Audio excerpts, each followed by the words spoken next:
Another day, another war. The thing is, though, when the world looks like this, what happens on one front inevitably has spillover effects on another, and the consequences may not be obvious. So, today, we will discuss how the outbreak of an air war between Iran and Israel will change the war over in Europe.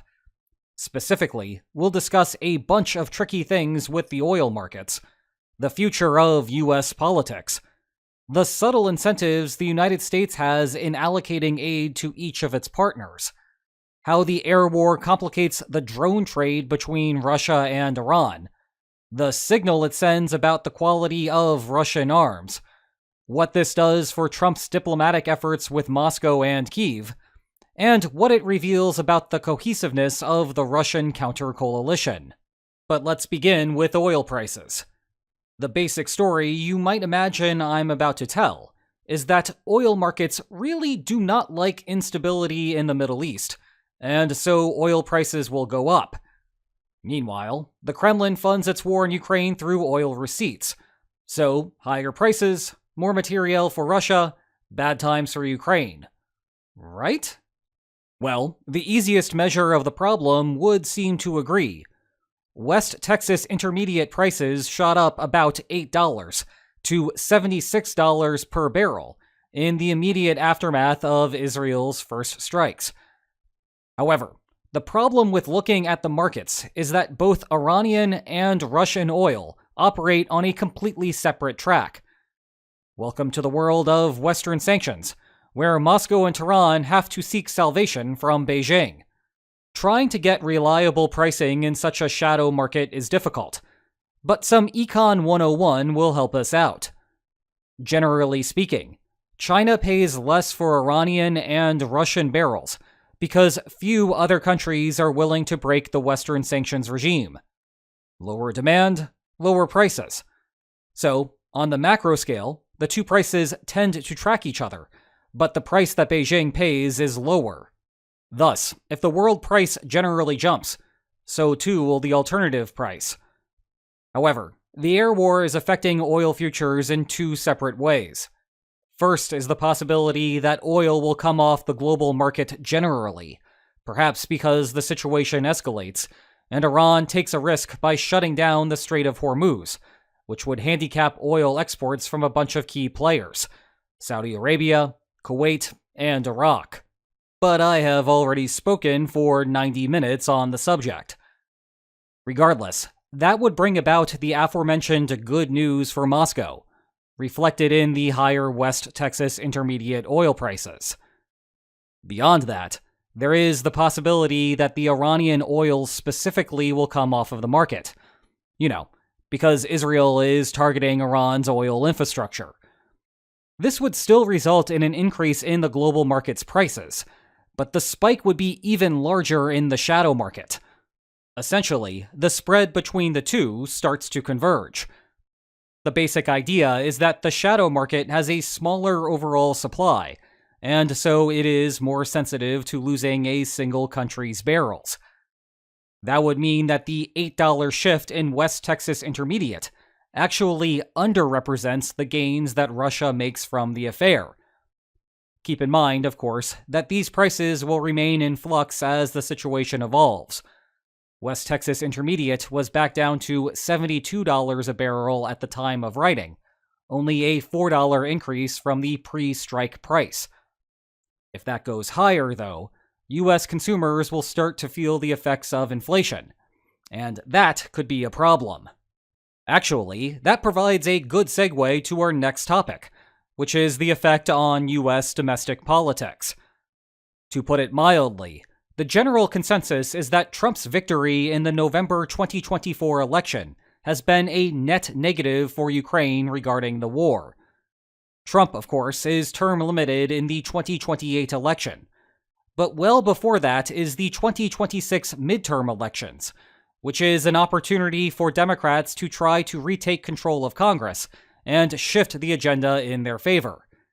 There is also a chance that a blue wave causes congressional Republicans to reevaluate what the post-Trump world looks like, and thus they may begin to push back against his policies, Well, remember that Trump largely won the 2024 election because of voters' beliefs that he would better manage the US economy than the incumbent Democratic ticket. Any inflationary pressures come November 2026 would be bad for the now incumbent Republican Party, as taming inflation was the centerpiece of Trump's economic message. And that could have spillover effects on how the war in Ukraine unfolds. That, of course, assumes that Russia is still pressuring the front lines in eastern Ukraine. But that does seem more likely after all of Trump's diplomatic efforts from the last few months have gone absolutely nowhere. It also assumes that Israel and Iran will not more directly affect U.S. politics, say by inducing American troops to intervene in the conflict.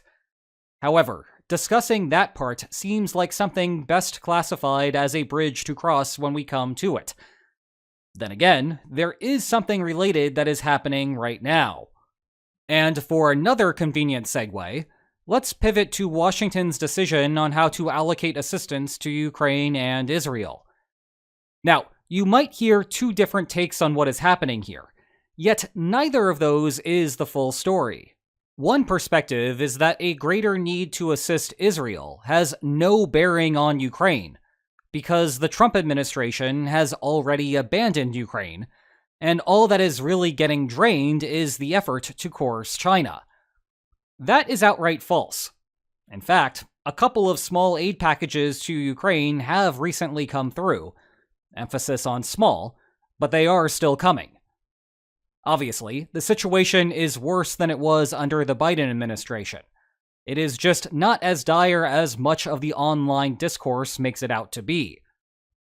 Meanwhile, the opposite perspective is that Ukraine is now in trouble because the United States is going to reroute to Israel some of the aid that might have otherwise gone to Ukraine. That is closer to the truth, but it overstates what the consequences to Ukraine will be, at least in the short run. All reports indicate that the United States was well aware of Israel's plan to attack Iran, because, well, Israel privately communicated as much. Thus, from a policymaker's perspective, Washington has been ahead of us for at least a month now, if not more. In turn, whatever initial effects there are of the United States' prioritization problem have already been borne out. The public is just becoming aware of it now. It is possible, of course, that the war will escalate, and that will change how the Trump administration handles its allocation decisions. But that is not a concern for Ukraine right now. Sticking with military procurement for a second, let's switch the perspective and look at Iranian assistance to Russia. Those following the invasion will recall how, more than a year ago, Iran began supplying Russia with Shahed-style drones. Iran has had the advantage of living under Western sanctions for decades, and thus Tehran knew how to supply parts for the Shaheds without relying on Europe or elsewhere. In turn, Iran made a quick ruble by shipping them to Russia, which was still working out how to get by without European suppliers. In the time since, the Kremlin has used the Shaheds to repeatedly target Ukrainian cities. Obviously, Iran now needs its own fleet of drones to volley back at Israel, and thus Iran will be prioritizing Iranian production for the Iranian war effort. It would therefore be tempting to conclude that Ukraine may soon be getting some relief. Well, this is one of those things that the fog of war obfuscates. Presumably, Iran was still shipping Russia some number of Shaheds recently. However, Iran licensed production of the Shahed to Russia. Fast forward a long period of time, and Russia is now domestically manufacturing a majority, or even the vast majority of them, under the name Garan 2, and all of those go toward the Russian war effort. In turn, and unfortunately for Ukraine, any relief on the Shahed front will likely be minimal. A quick related point about the agreement between Russia and Iran, and what it says about the Russian arms trade more generally. Iran was not just giving away its Shahed technology for free. Indeed, One of the things that Russia shipped over in return was advanced air defense. Well, Israel has made a mockery of it, quickly taking control of the skies over Iran. Part of that appears due to Iran's own inability to keep its own borders secure from localized drone assaults. Where have I heard that one before? But part of it is because the Russian air defenses were simply not up to the task. We have discussed before how the Russian arms trade was already in trouble due to the country's poor performance in Ukraine. Well, now we are seeing it struggle on yet another dimension, which will further cut off a source of revenue for Russia once the war in Ukraine ends, and Moscow has the spare capacity to reinitiate the arms trade. There are a couple of other good pieces of news for Ukraine, though. Let's start with the Trump administration's bottleneck problem.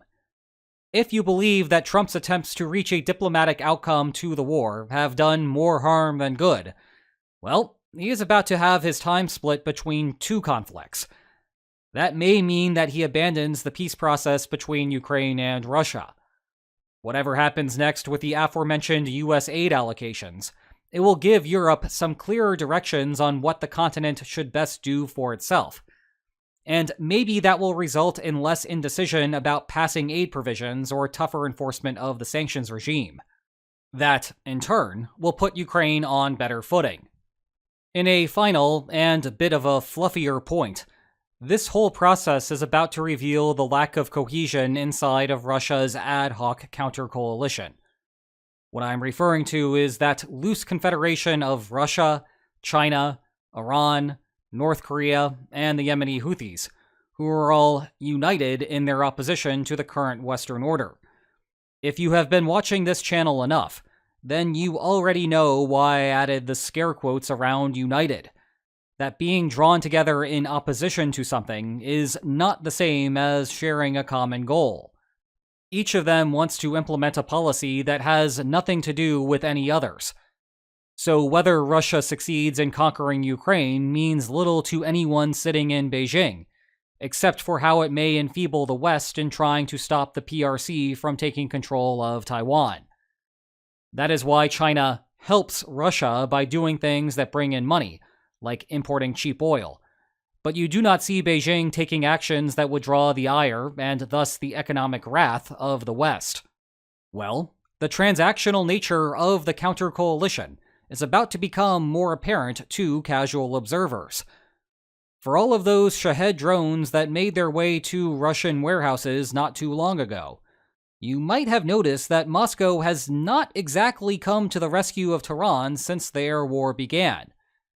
And that will make it just a bit more difficult for the narrative that the West will be unable to withstand the pressures from the counter-coalition.